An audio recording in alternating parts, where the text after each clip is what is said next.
everybody. Thanks so much for coming. This is the 2023 Junior Exhibition, which takes place after Junior Critiques every year. And we were fortunate enough to get a spot in the gallery this year, and so we have sort of a short run. It closes on Friday, but it's been a really fruitful sort of case study in the gallery, and it was really fun to hang out last night. So everyone worked together to sort of put their pieces in conversation with one another. So if you need any guidance as to who made what, there's an image list. There's several copies there with little thumbnails with the name of the artist and the title and how it was made. You can walk around with that.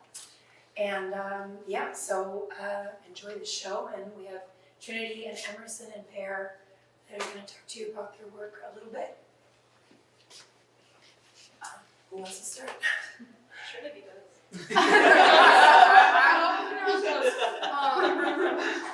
Am I talking about each piece or just like as a collective? You can say, sort of ask as a collective, and then if people have questions about individual pieces, that would be a good thing. My pieces of art are very, like with our exhibition title, Weaving Out of Worlds, it's kind of like my depiction of different lore and like religions and mythology of just like anything human made and society encapsulated into one piece, and it kind of is a story in my own word, because every piece I have has its own story, but I feel like they're very hard to understand unless I explain what they are individually. But they're all pictures of like humans just doing what humans do, in my mind, in relation to like mythology and religion and human stories. So yours are this drawing and the pieces right Yeah, here, the digital drawing. and then the digital piece on the the scan. pedestal in the painting. The painting, the scan, And then then the one of the rock rocks. skateboard. The rock with the frog, that's right. Yeah, well, they do all have a really narrative quality. When you talk about mythology and like, sort of like bigger, it sounds like you're thinking about bigger human, like, why do people do what they do kinds of questions. Do you have particular stories in your mind that you're thinking about, like particular myths or particular, like, that you're drawing on to kind of use as a framing device? It's kind of like an everyday basis, like for this one right here specifically, I learned about the tale of God being attached to their own soulmate in Bible course, and I based this whole series on it. And then for the Conte one, I based it on the River of the Styx because Emerson talked to me about it, and I was like, that sounds so cool. And then for that painting self-portrait, I based it on kind of like digital and drones and the Matrix. Mm-hmm. Which it has a kind of mythic quality to it, right? It's like sort of contemporary myth. Interesting. Okay. I have thoughts, but I can talk to you about it later. Okay.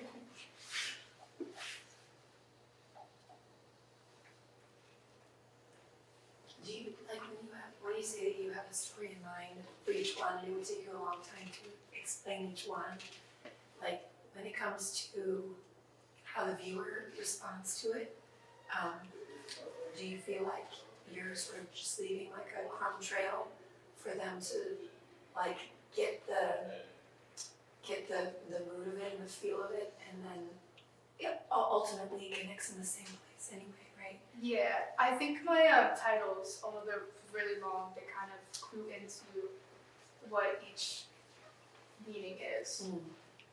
Such as Backboard Me Through the Sticks. Right. That one is really long. I don't remember it, but it's something in the aftermath of my name, and I'm named after the Digital Matrix. effects in the aftermath of. Digital effects in the aftermath of my name, and I'm named after the Matrix, so it's kind of like a play on that. And then this one's Statues of Future takes place upon Devil Thoughts, which is into the religion and devil and God.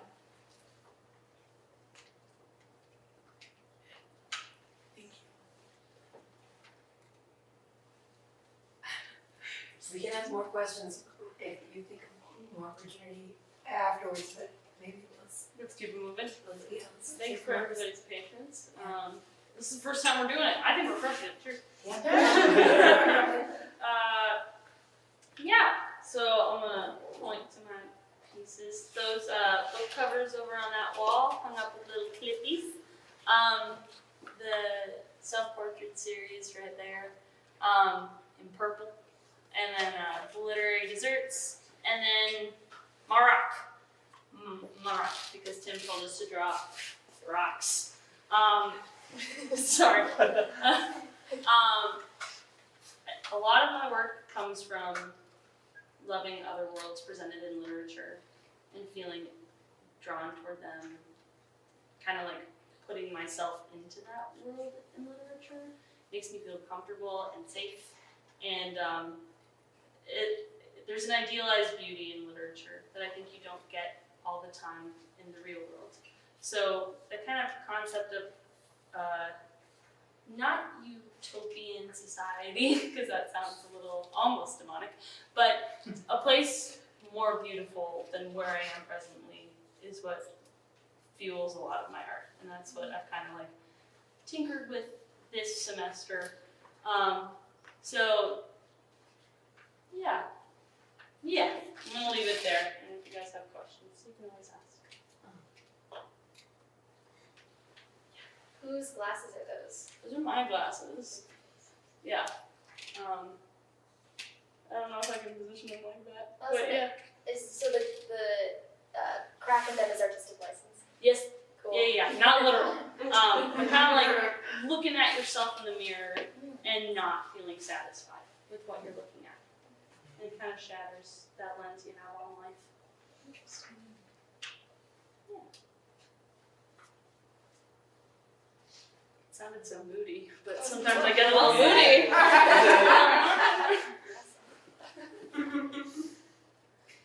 When you were talking about like literature, it made me think about fantasy, but not fantasy in the sense of like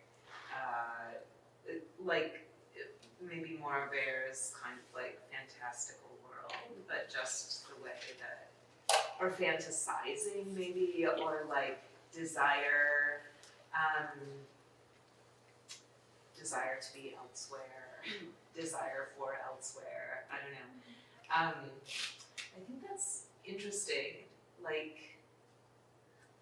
a lot of popular culture actually arises out of that, like longing too, which I think is, I don't know, that's interesting. I would, I don't know, I'd play around with that a little bit.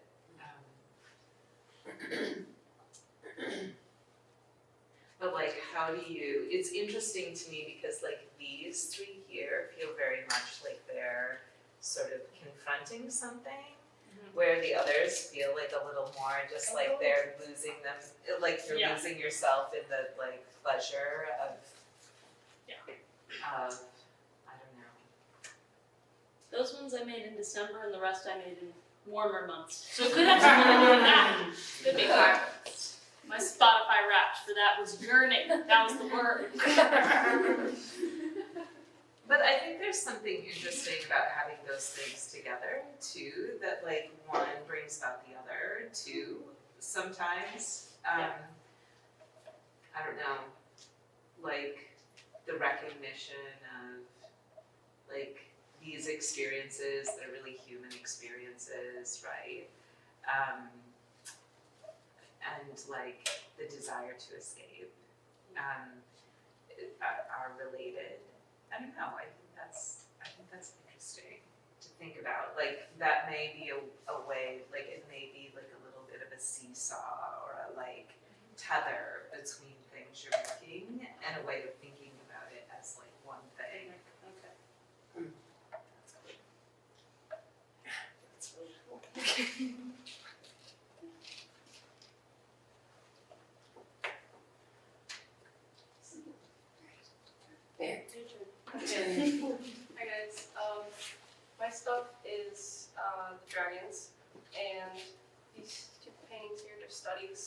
and this one, original. I don't really have too much to say about my art because it's really still in a very exploratory stage. Like it's not doing anything yet or saying anything. But I just love anything relating to animals or fantasy. And yeah. I have much more to say other than that. I just like to, right now, just to entertain people, make cool stuff to look at. But eventually, like my senior show, I want to work towards something more meaningful. I want to question that. Okay. You should. That piece right there, This one? yeah, Yeah. it means something, right? Yes. Yeah. What prompted you to think of, is it a leopard? It is a leopard. It's a jaguar. And is the leopard now blind? Oh, no. I guess for this painting, I was more trying to represent a feeling of anxiety just from within, trying to push out. That's meaningful. My God, yes.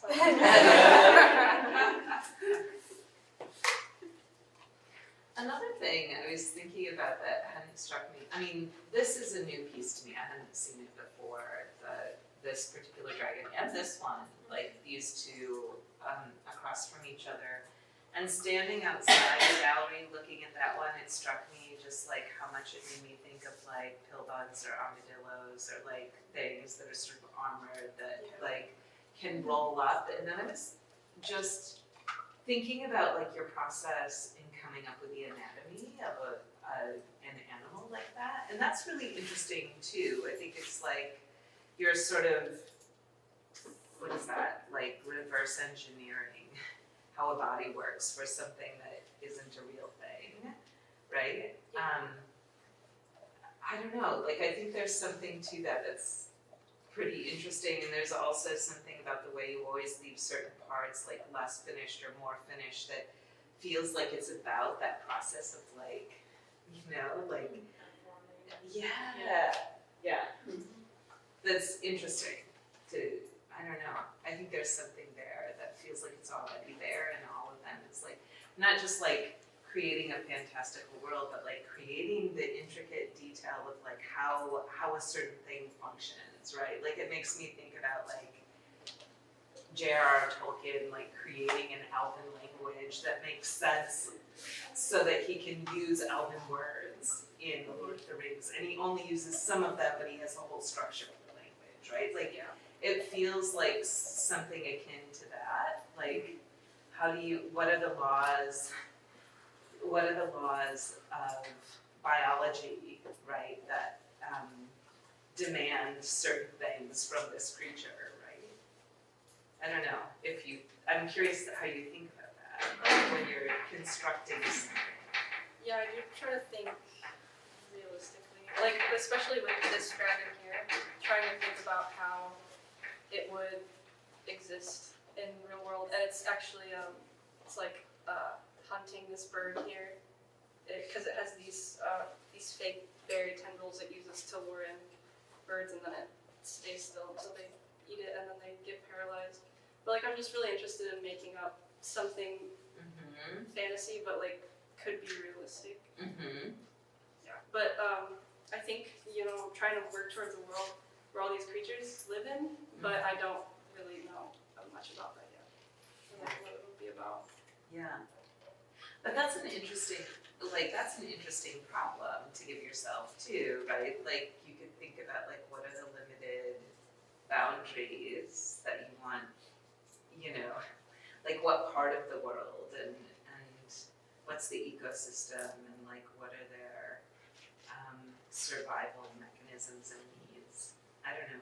I think that could be really interesting. Yeah. I do lack backgrounds. I want to try to make them embedded in environments eventually. The red on that piece, is that actually text?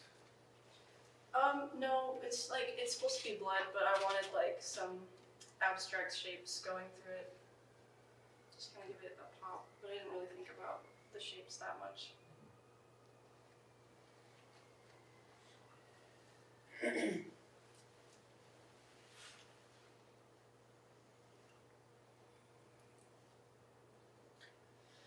also have Brianna Parker is also in the show and has that one piece and the two oval pieces, that piece and a rock on the other wall also. So that's the missing person here, but similar themes.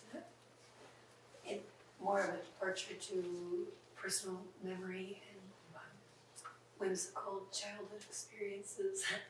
That's coming up for Bree, but I won't say too much more about that.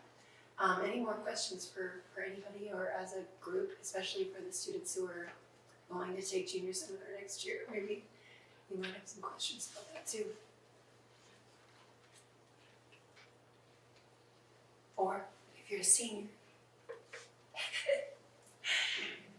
and you're the step that comes next.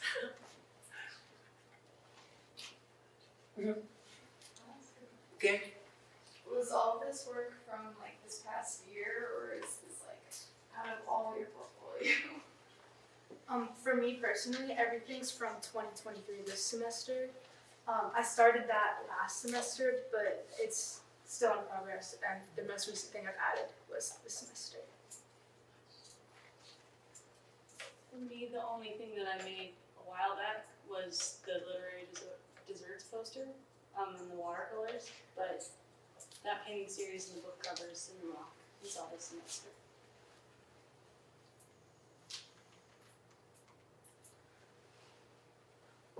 Do you want me to answer? Yeah, you're right.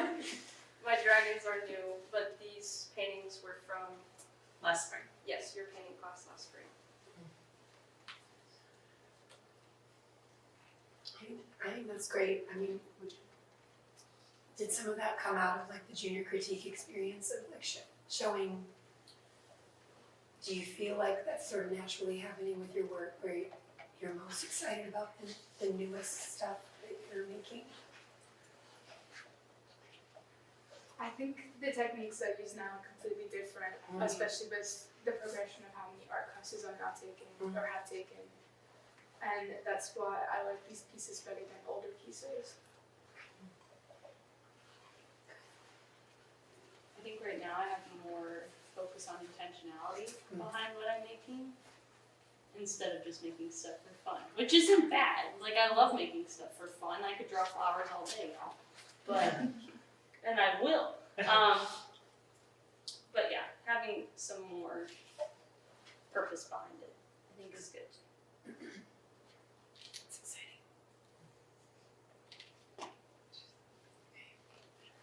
Well, thank you everyone for coming. Thank you.